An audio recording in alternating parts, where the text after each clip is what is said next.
Europe 1. Le journal de 8h30, Jean-Luc Boujon. Bonjour Jean-Luc. Bonjour Thomas, bonjour à tous. L'homme qui a agressé le maire d'un petit village de l'Isère mercredi dernier a donc été mis en examen hier et écroué. Un homme de 60 ans, habitant de la commune de Villeneuve-de-Marre, mis en examen pour tentative de meurtre sur personne dépositaire de l'autorité publique.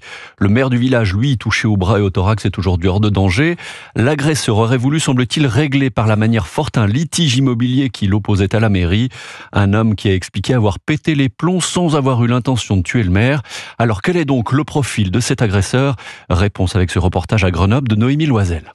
L'agresseur âgé de 60 ans, sans antécédent judiciaire, a reconnu devant les enquêteurs être conscient, selon les mots du procureur de Grenoble, de ce qu'il avait fait et répété n'avoir aucune intention d'homicide.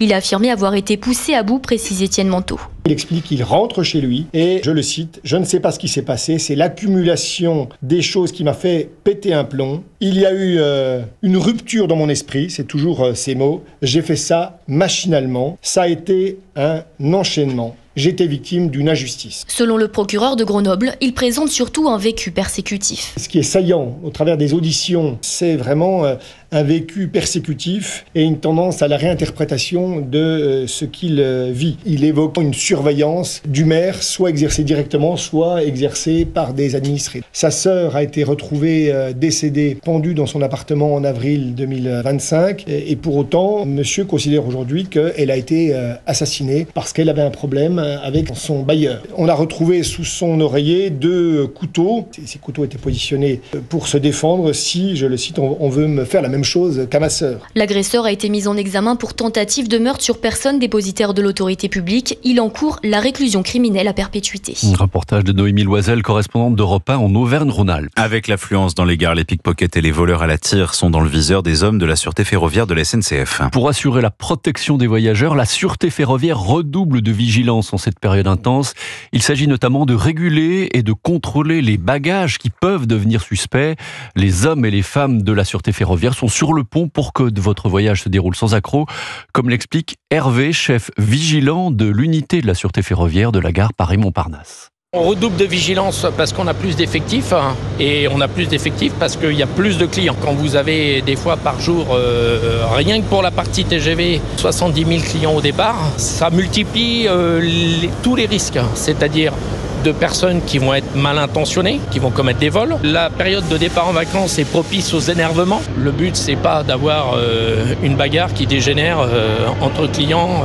Vous êtes là pour essayer de participer à l'organisation au mieux de la gestion des flux dans la gare, sans compter toutes les sollicitations sur quelle voie part mon train, le hall 1, le hall 2, toutes ces questions du quotidien où vous êtes là aussi pour les répondre. Le chef de la sûreté ferroviaire SNCF à la gare Montparnasse à Paris, au micro de Charles Bouchin. C'est donc une semaine très chaude qui s'annonce sur tout le pays. Les températures vont en certains endroits dépasser les 40 degrés, peut-être même 45 degrés attendus dans le sud-ouest. 12 départements vont justement passer ce jour en vigilance rouge dans cette partie du pays. De la Charente à la Haute-Garonne, en passant par la Gironde, le Tarn ou les Landes. 12 départements qui resteront en rouge demain également. Une chaleur qui s'accompagne d'un phénomène de sécheresse de plus en plus marqué. Et la semaine qui vient ne va rien arranger. Les agriculteurs sont inquiets, notamment face aux restrictions d'eau. Illustration, dans le Loiret où depuis le mois de juin, des arrêtés préfectoraux imposent ces restrictions. Conséquence, des exploitants agricoles sont privés d'eau pendant 48 heures chaque semaine et ils déplorent des pertes à l'image de Sébastien Lecomte, maraîcher dans le Loiret. Ça a 2 problématiques sur nos exploitations. Donc une économique, effectivement, ça vient impacter certaines cultures. Les tomates, la problématique qu'on a, c'est que une tomate a besoin de l'eau en canicule toute la journée, toutes les 2 heures. Derrière, on a des phénomènes, ce qu'on appelle du cul noir, qui est une nécrose. Et là, sur certains plans, j'ai perdu à peu près 20%. Et la deuxième, c'est dans l'organisation. C'est plus compliqué pour nous, la gestion d'organisation. Forcément, puis quand on est sur une semaine de 7 jours pour pouvoir irriguer l'ensemble de nos cultures et on passe à 5, forcément, on doit réorganiser notre travail. On a conscience, les agriculteurs ont conscience que le changement climatique, on aura des années plus pluvieuses, des années moins pluvieuses et on s'adapte. Mais il faut aussi que la réglementation sache s'adapter. Aujourd'hui, ce qui est important, c'est de stocker l'eau quand elle est en excès comme l'hiver pour pouvoir la redistribuer l'été quand on est en condition caniculaire. Sébastien Lecomte, maraîcher dans le Loiret, au micro européen de Laura Legout. Dans l'Aude, le gigantesque incendie a enfin été maîtrisé par les pompiers hier en fin d'après-midi après 6 jours de lutte acharnée. Des pompiers qui restent mobilisés, 1300 d'entre eux sont toujours sur place, d'autant que l'Aude fait justement partie des départements placés en vigilance rouge dont on vous parle depuis tout à l'heure, d'où une vigilance accrue et une mobilisation de tous les instants, explique Mickaël Sabot. Il est le directeur adjoint des soldats du feu de l'Aude. Dans la journée, nous aurons le renfort d'une 50aine de militaires qui travailleront jusqu'à 14h au vu de la vigilance rouge canicule. Ils nous aideront à traiter les lisières, à noyer les lisières, à éviter qu'il y ait toute réactivation pour pouvoir à un moment donné le passer feu et thème. On est 950 à l'heure actuelle sapeurs-pompiers sur le terrain, 13 colonnes de renfort extra-départementales et 75 sapeurs-pompiers de l'Aude. La canicule rouge amène des difficultés à traiter le chantier, mais elle amène également des risques sur les autres massifs du département. Mickaël Sabot, directeur adjoint des soldats du feu de l'Aude.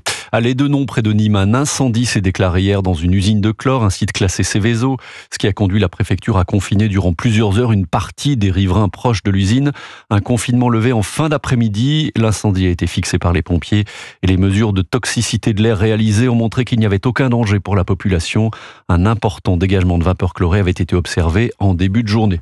Le sommet Trump-Poutine, c'est vendredi que les présidents américains et russes vont se rencontrer en Alaska, un tête-à-tête qui vise à trouver une issue pacifique au conflit qui oppose depuis février 2022 la Russie et l'Ukraine.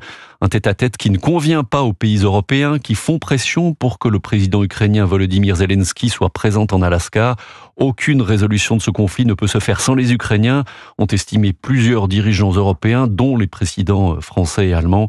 L'Europe qui réunit ce matin en urgence ses chefs de la diplomatie pour évoquer cette question.